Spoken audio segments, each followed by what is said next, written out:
Hello dear friends, स्वागत है आप सभी का अपने चैनल स्टडी मैनेजर में। तो आज का जो वीडियो होने वाला है वो हमारा सिविल सूट के प्रार्थना पत्र को लेकर है। अब देखिए, प्रार्थना पत्र कौन कौन से मुकदमे के प्रार्थना पत्र हमको लिखने आने चाहिए और वो कौन कौन से सिविल सूट है जो सबसे ज़्यादा इंपॉर्टेंट है, आमतौर पर सबसे ज़्यादा उनको चर्चित में रहते हैं और हमको वो आने चाहिए।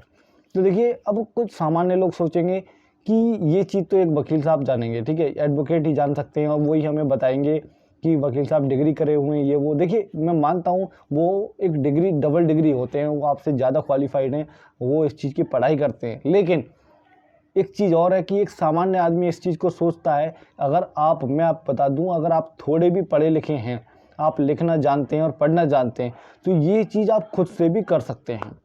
उसका तरीका मैं आपको बता देता हूँ। देखिए, किसी भी न्यायालय में बात दर्ज कराने के लिए प्रार्थना पत्र कैसे लिखना है, क्या करना है, प्रार्थना पत्र में क्या क्या लिखना है, कौन से न्यायालय को देना है, कौन सी धारा लिखनी है, वो सब तरीका मैं आपको वीडियो में बताने वाला हूँ, ठीक है। तो देखिए, अब मैं आपको बता देता हूँ किसी भी सूट का, किसी भी मुकदमे का प्रार्थना पत्र आपको कैसे लिखना है और पता कैसे करना है। ये देखिए, कोई भी अगर नया वाद दर्ज हो, कोई भी वाद आपके प्रति किसी भी न्यायालय में अगर दर्ज होता है, तो सबसे पहले आपके पास उस न्यायालय से सम्मन आएगा, ठीक है।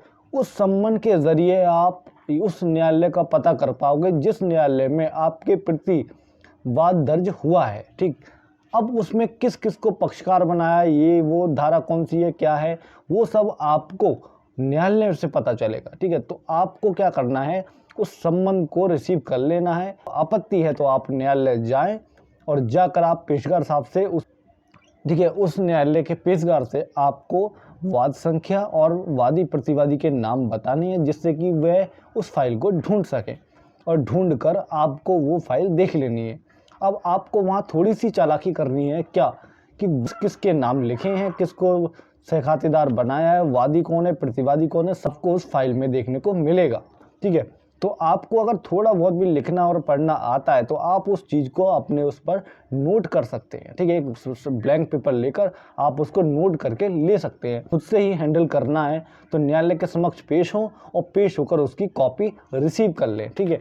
तो आपको क्या करना है, आप देखिए, अपने न्यायालय जाकर वाद की कॉपी तो ले ली, लेकिन आप उस पर कार्रवाई कैसे करोगे, ठीक है। तो कार्रवाई का तरीका मैं आपको बता देता हूँ। देखिए, कार्रवाई का तरीका ये है कि आप जिस कॉपी को न्यायालय से रिसीव करके लाए हैं, कॉपी को आपको पहले पढ़ना है और पढ़कर ये समझना है कि उस वाद में ये चीज़ देखनी है कि वादी ने क्या क्या उसमें लिखवाया है, ठीक है। उस चीज़ को आपको पढ़ना है कि क्या वो सत्य है या नहीं है, उसके प्रति क्या साक्ष्य ऐसे दे सकते हैं ताकि वो झूठ साबित हो सके, ऐसी है जो उसमें बिल्कुल जेन्युइन लिखाई है, ठीक है, जिसके प्रति आप कोई भी साक्ष्य प्रस्तुत करने में असमर्थ हैं, ठीक है। तो वो चीज़ आपको गहनता से पढ़ लेनी है और पढ़कर आपको क्या करना है, एक ब्लैंक पेपर अच्छा सा लेकर एक ड्राफ्टिंग करनी है, ठीक है, अच्छी सी ड्राफ्टिंग करनी है। और उसमें ड्राफ्टिंग क्या लिखना है, देखिए, आपको जवाब आपत्ति तैयार करनी है, ठीक है। अगर आप उस पर सहमत नहीं है और आप आपत्ति तैयार करें। अब बात करते हैं जवाब आपत्ति। देखिए, जवाब आपत्ति में क्या चीज़ लिखनी है मैं आपको बता देता हूँ।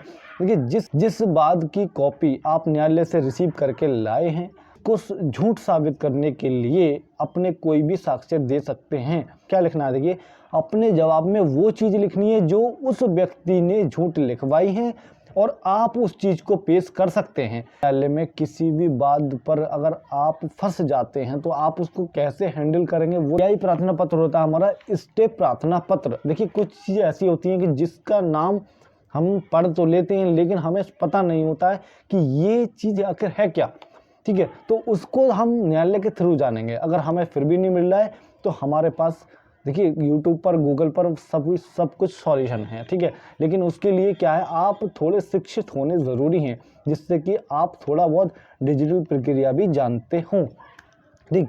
तो उसके लिए अब देखिए, स्टेप प्रार्थना पत्र। अब स्टेप प्रार्थना पत्र कैसे हम तैयार करें, उसमें क्या लिखा है, उसका जवाब क्या लिखें, ये सब आपको पता नहीं है तो उसका तरीका मैं आपको बता दूं। देखिए, अगर स्टेप प्रार्थना पत्र आपको लिखना है तो पहले तो आपको स्टे की कॉपी आपको रिसीव करनी होगी। आपको पता करना होगा कि स्टे लिया किस चीज़ पर है, किस धारा का है, ठीक है, स्टे लिया गया है, पार्टी वादी कौन है, प्रतिवादी कौन है, ये सब आपको पता कर लेना है। तब आपको उसके प्रति प्रार्थना पत्र तैयार करना है। प्रार्थना पत्र को मैं बता देता हूँ। देखिए कौन कौन से प्रार्थना पत्र आपको लिखने आने चाहिए नेचुरली, ठीक है। कोई भी बात दर्ज है और लंबे समय से कोई भी पार्टी जवाब नहीं दे रही है तो आप उसके विरुद्ध कौन सा प्रार्थना पत्र लिखें। नया पक्षकार कैसे बनाएं। अगर किसी भी वाद में वादी प्रतिवादी इन्वॉल्व हैं लेकिन तत्पश्चात किसी की मृत्यु हो जाती है तब हमें नया पक्षकार बनाना है तो उसको हम कैसे बनाएंगे, ये प्रार्थना पत्र आपको लिखना आना चाहिए, ठीक है। ये सबसे ज़्यादा इम्पोर्टेंट चीज़ है। नंबर 3 अब बात करेंगे। देखिए असल दस्तावेज कैसे मंगाएं। अगर कोर्ट में आपको असल दस्तावेज मंगाने हैं तो उसके लिए कौन सा प्रार्थना पत्र लिखना होता है और उसमें हम क्या क्या लिखेंगे ये भी आपको पता होना चाहिए। कौन सी धारा के अंतर्गत आता है, ठीक है, ये सब आपको पता होना चाहिए। देखिए अब बात करेंगे कोर्ट से गवाह कैसे बुलाएं। न्यायालय में कोई भी बात दर्ज है और उसमें कोई अगर विटनेस है, अगर वो कोर्ट नहीं आ रहा है तो उसको कैसे बुलाना है ये प्रार्थना पत्र आपको लिखना आना चाहिए, ठीक है। तो ये थे कुछ प्रार्थना पत्र। अगर वीडियो अच्छी लगी तो लाइक करें, शेयर करें, कमेंट करें, चैनल को सब्सक्राइब करें। धन्यवाद।